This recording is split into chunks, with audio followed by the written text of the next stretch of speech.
welcome to the Leaderboard, where we talk about what's going on in the world of esports. I'm Meg Turney, and joining me as always is my co-host, Mr. Jared Wynne of the Daily Dot. That's me. Hi. Correctly identified. Yes. Well, nice work. Thank you. It's that time again. The League Championship Series gets underway this weekend in both North America and Europe, with the best teams in the West coming together to determine new Summer Split champions and prepare for the World Championship this fall. I can't say championship today. It's hard. What are we looking for in the North American region? For the champions to come in the championship. Yes, and prepare the world. Yeah, prepare the world for all the championships. Yes, for so many championships. So the defending champions in North America are, of course, Team Solo Mid, who've had a very up and down time as of late. They had a nice split in the spring, went to IEM, won the whole thing, beat teams like CJ Intus and Flash Wolves, looked great doing it. You know, very nice. Good job. They look pretty fly doing it. Come back to the playoffs. Oh, yeah, they did. Look, Darius has got a nice look to him, you know, got the kind of styling going on with the black frames. That's nice. It's a good look for him, I guess. They come back to North America, win the playoffs, beat Cloud9 in the final, look pretty good doing that as well. You know, nice styling fly. Go to MSI, don't look quite so good. Not really styling quite so much. Not really so fly anymore. They beat Besiktas, the Turkish team, and beat no one else. Besiktas, yes. Everyone else just walked over them, basically. It was a terrible... Not only did they lose, they lost in poor form, let's say. So here they are now trying to figure out what's the real TSM. Is it the TSM who won IEM and won the playoffs in North America, or is the TSM who got rolled at MSI? I think it's more the former. I think their preparation is what really screwed them over in Tallahassee, beautiful scenic Tallahassee, where MSI took place. So I think we're going to see them recover from that here in the second split of the year, the summer split, and just kind of prepare better for Worlds as the season goes along. Cloud9 could challenge them, however, because they've got Incarnation in the mid lane now. The big talk about Cloud9 was Hai is struggling, he's the issue, he's the problem. That's kind of simplifying things, of course, but all that talk's got to go away because you've got Incarnation now. Yeah, and he's gone. It's a big change for them. It's a big change for them as well because Hai was the guy running the show, basically. He's a shot caller. He's the main man on the scene. So how does the team deal with a really new dynamic? Not only do they have a new mid laner, a new person in the lineup for the first time since they got promoted to the LCS, they have a new person replacing the old leader of the team, basically. So Incarnation, very skilled individually.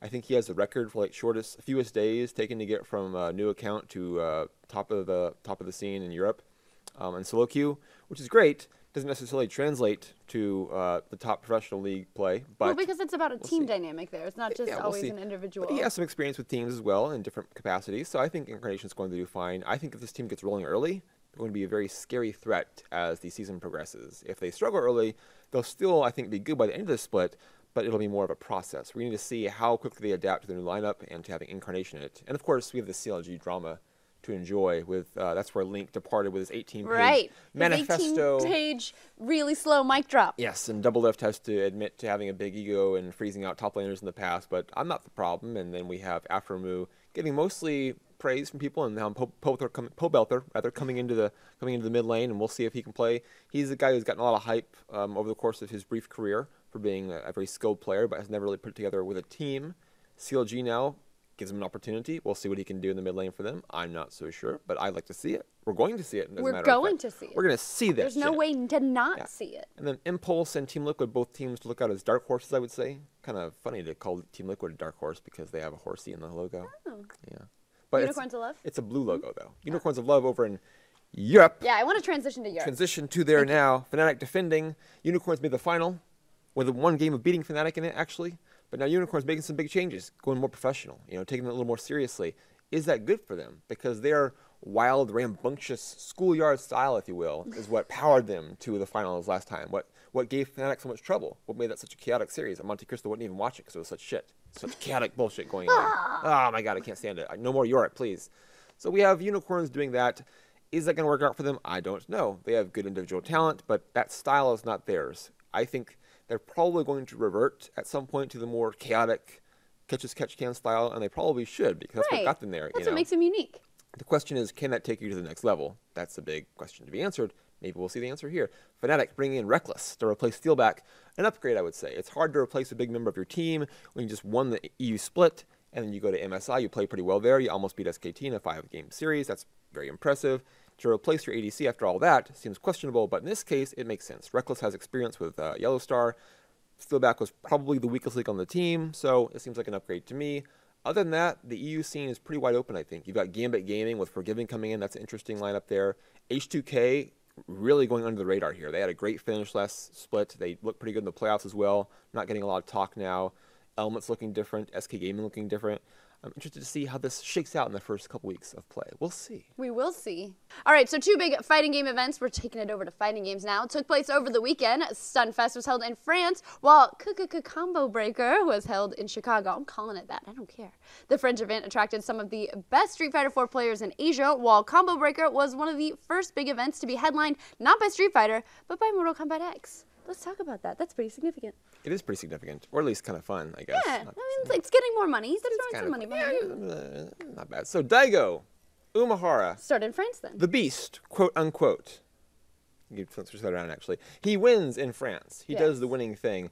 A great player. I think his dominance has been questioned at times because he's not the same dominant player he once was, showing up at EVO and just winning because he's there. Last year he got knocked out by John Choi and Filipino champ. Not exactly Street Fighter stalwarts, but this shows, no one is that dominant anymore. He beat Momochi in the final. Momochi himself looked to be completely dominant for a few months, going back a little bit, back to the Capcom Cup, the previous one, and then X Games. Doesn't really quite that way.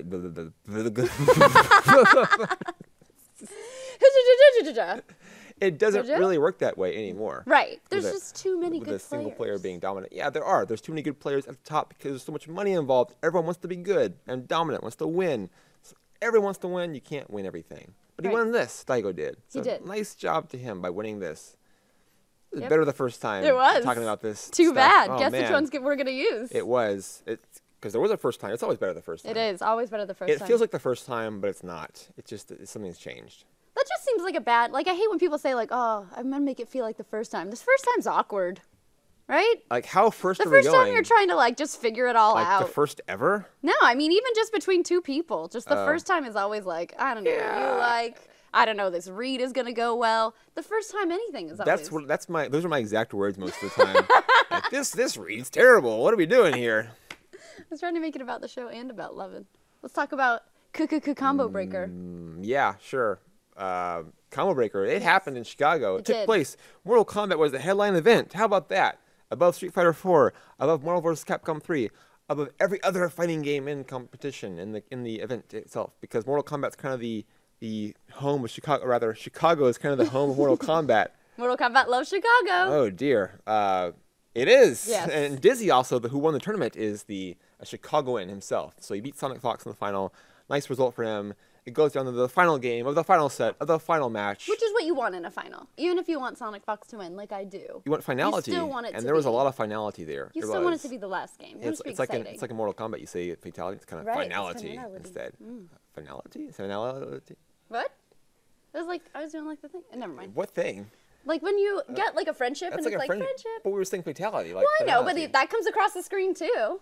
Yeah, but it doesn't do it this way. I'm sorry. I arched it too much for you. Is it the arch, actually? There was too much arch for you. I think the arch is babality, or is that friendship? I think it's friendship. It's like in a rainbow, remember? Yeah, I think it is, actually. But babality is like the little cubes you play with, the blocks. You get like a baby. I think so. Yeah, like a baby, because it's babality.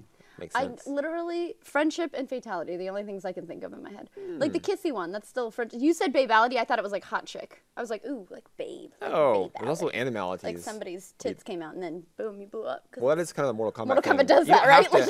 You don't need the babality for that to happen. You just play the game, just play it by default. So yeah, Sonic Fox, he lost. All of his furry friends didn't help him this time. We got no puppy pile at the end of the tournament, which is, some people would probably prefer not to have one. Some would prefer to have one. Love him. It's a matter of opinion, the puppy pile, and the relevance of it. Matter of personal preference. But great job by Dizzy to come out and beat the dominant Mortal Kombat player, because Sonic Fox has established himself as one of the best overall fighting game competitors in the world today. Absolutely. Without question, he's won multiple events. Last year at EVO, he took multiple events, actually. Yes. Yeah. Would you like to tell me the 2 games that he took? No, I don't really feel like it. Okay, actually. good. All right, taking it back to Counter-Strike now. One of the biggest stories in Counter-Strike as of late has been that of Team Kinguin. With a major sponsor backing them and an international collection of talented players, many fans have been excited to see what the team could do. Now, early results were pretty promising, but a shocking loss to a relatively unknown Swedish team has kind of put the squad back on their heels. Let's talk about what makes Team Kinguin so special. Well, they're a big international mix. They have players from Sweden and Belgium and Norway and Portugal. You got different languages there. Oh, yeah. Different nationalities, a lot of stuff being mixed together, and you got some great names. Michael coming in here. Oh, Michael.